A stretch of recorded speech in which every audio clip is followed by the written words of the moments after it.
The Dodgers have a 3-game lead in the National League West again. The Padres are kind of I wouldn't say they're spiraling. They have some injuries. They aren't playing as well of late. But things in the National League West kind of settling back in the Dodgers' favor, especially after winning 4 in a row.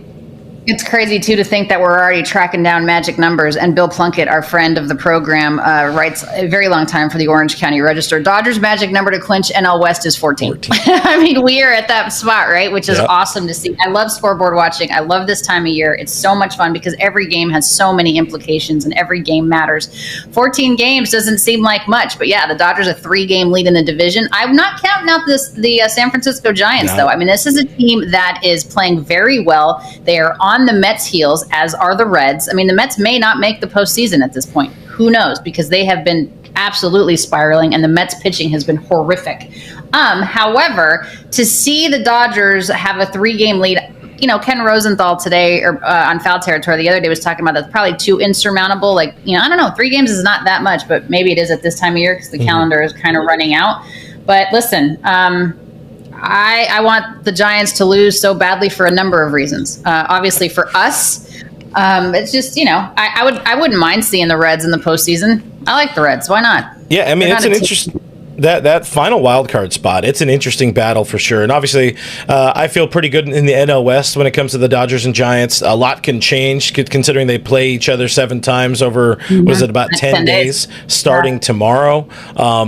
Dodgers, you know, you have the advantage. Just don't lose all of those games and you're going to feel pretty good about your spot in the National League West. But yeah, that final wild card spot, it's crazy with the Reds right there, 2 games behind, along with the Giants, 2 games behind the Mets, who, like you said, they're absolutely spiraling. And all 3 of those teams. Go ahead. I'm sorry. What's crazy is the Reds hold the tiebreaker over the Mets and the Giants. Yeah. Isn't that insane? That is weird. Power. Hey, listen, Gavin Lux is a winner. He's a proven winner, baby. That's what I'm talking about. But yeah, all of those teams, all 3 of those teams are potential opponents for the Dodgers if and when we get to the postseason in that first wild card round. Because as of right now, I mean, you're looking at where the Phillies are at. The Phillies have a 4-game advantage over the Dodgers for that 2nd seed in the National League. So I'm as much as I wanted that first round bye, I don't know that it's happening this year. Of course, Dodgers Phillies play 3 more times. Maybe there's something there. But, yeah, if things were to end today, the Dodgers play the Mets. Dodgers lost the season series to the Mets this year. Take with that whatever you will. Of course, Phillies and the Brewers get that first round bye. But if you had your choice of it, do you want the Dodgers to face the Mets, the Reds, or the Giants in a 3-game wild card series? I mean, first series, I'd love to face the Reds. I think they're the weakest link out of all 4 of those teams that you mentioned. I know they're playing well, but I'll take my chances with the Reds. I don't want to play the Phillies. Well, I mean, Phillies wouldn't happen in that first round. Could happen. No, I know, at all. I don't want to play them at all. Yeah, that would be tough. Whoever wins that one goes on at this point to face the Phillies. So that's honestly, a 5-game series. Of all the teams in the National League on that side of the bracket, the Phillies scare me the most. Yeah. The other teams I'm okay with. Not to take anything away from them, I just think the Phillies are really, really, really freaking good. Even without Zach Wheeler, even with Aaron Nola's recent struggles, J.Y. Kim saying that seems daunting. I agree, man. Like, I hear, yeah, it does. It does seem daunting, but we got to let's smash them. Let's smash them. And yeah, Manny Man talking about a lot of tough lefties in that Phillies lineup, of course. Sluggers who have, a lot of them, been there, done that. They have their own issues, of course. They have a good team, you guys. I mean, with obviously with Harper and Kyle Schwarber, who all he does is hit home runs. Trey Turner, JT Realmuto. They have a decent bullpen too, which we don't right now. Yeah. Obviously, Johan Duran, massive addition for them at the end of that. Oh, by the way, can I speak about Johan Duran for a hot second? So that whole pop and circumstance, and I know that he did it in Minnesota too. I know that this is not new coming to Philadelphia, but good Lord, if you're coming out to that and the whole season goes black or the whole stadium goes black and you're coming out and there's like the tarantulas everywhere, you better not give up a hit, let alone an earned run in the rest of your life. If that is what you're coming out to, oh my gosh, you are not allowed to give up a hit or, God forbid, an earned run with that nonsense. You're really not a fan of it because I think this is 2 shows in a row you talked about it. I just think it's ridiculous. Anyway, get off my lawn. Get off my lawn. Get off my lawn. All right, we're going to talk about last licks. Do you have more? Are you good? No, I mean, I think if I'm going to answer the question of which of those teams I'd rather face, I mean, the Reds have so little to lose. The Giants would be a fun series for everybody. A 3-game series there. I'm just thinking, how can we get what's the easiest way to get back to the World Series? Yeah. Easiest way is probably through the Reds. They have some interesting talent. Dodgers have played them well. But if they're able to line up their starting pitching, they got some dudes over there, particularly Hunter Green is one of those guys who can be a little frightening. They just don't have...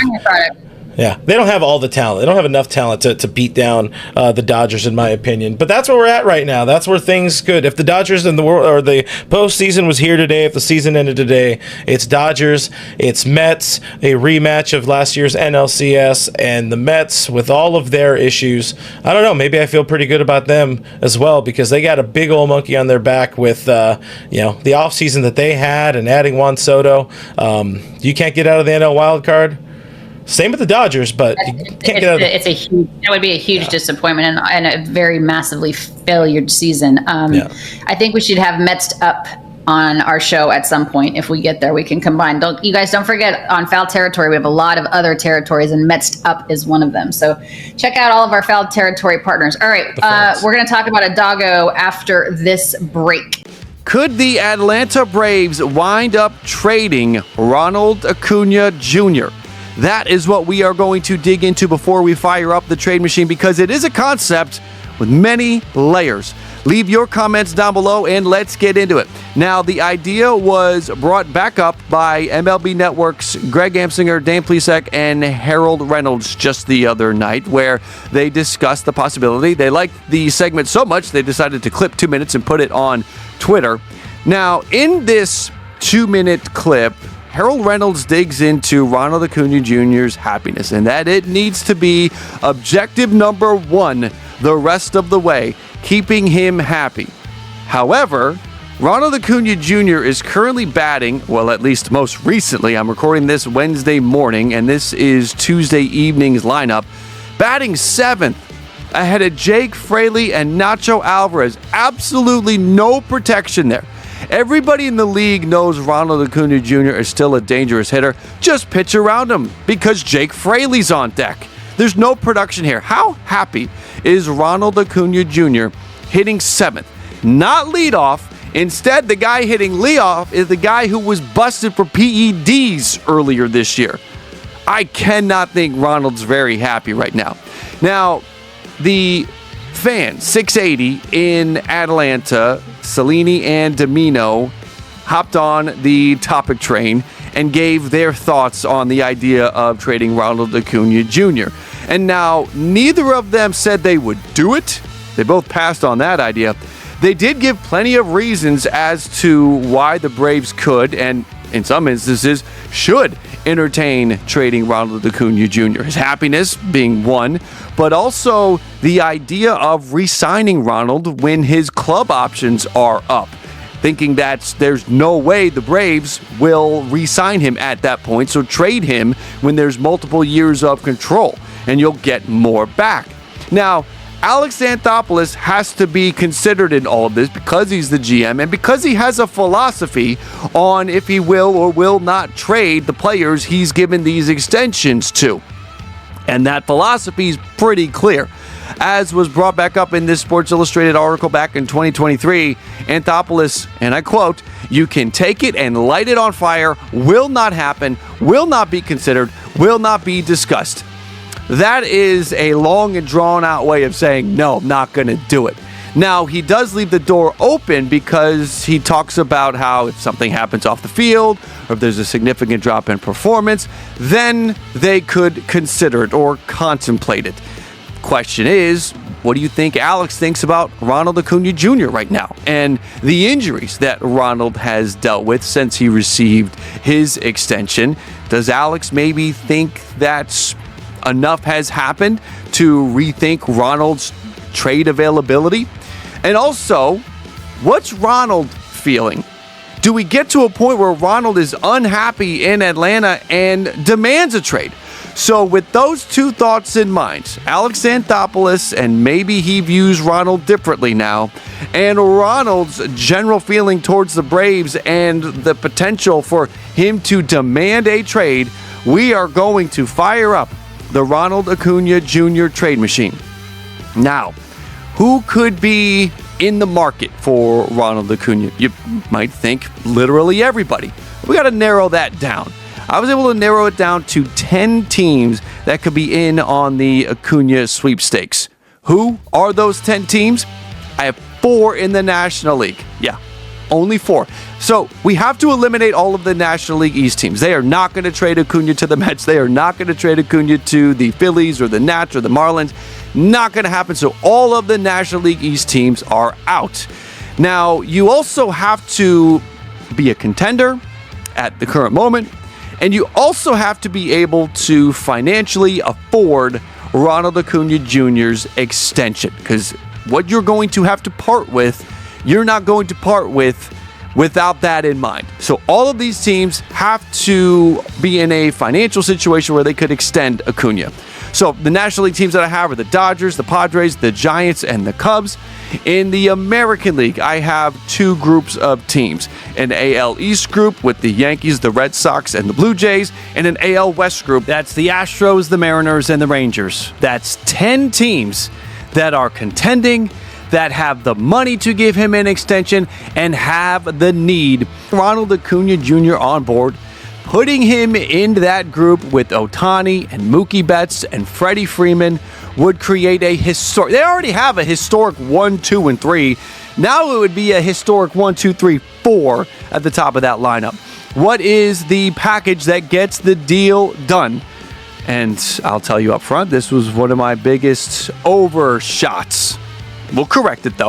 All right, so I had Dalton Rushing, Emmett Sheehan, Chase Harlan, third baseman, the number 19 prospect, and Landon Knack, who we've seen at the major league level, is going through some struggles, is trying to figure it out at the minor league level.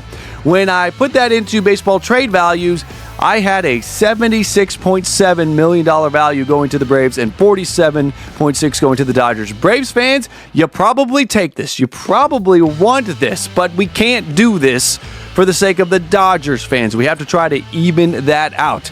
So, in this scenario, I take out Sheehan. I put in River Ryan. Taking Sheehan's number out, Sheehan was at $32.8 million. We take that out. We put River Ryan in. He's working his way back from injury. $4.3 million attached to him. We're right at that $48.2. So we go Rushing, Harlan, Knack, and Ryan. And River Ryan, what we've seen of him is really good. He just has to get back and show that he's still good, which I think he will be. And again, we have a really good package headed to the Atlanta Braves here with Rushing, Ryan, Harlan, and Knack, especially if he can figure that out. Dodgers fans, are you doing this? Braves fans, and comment down below.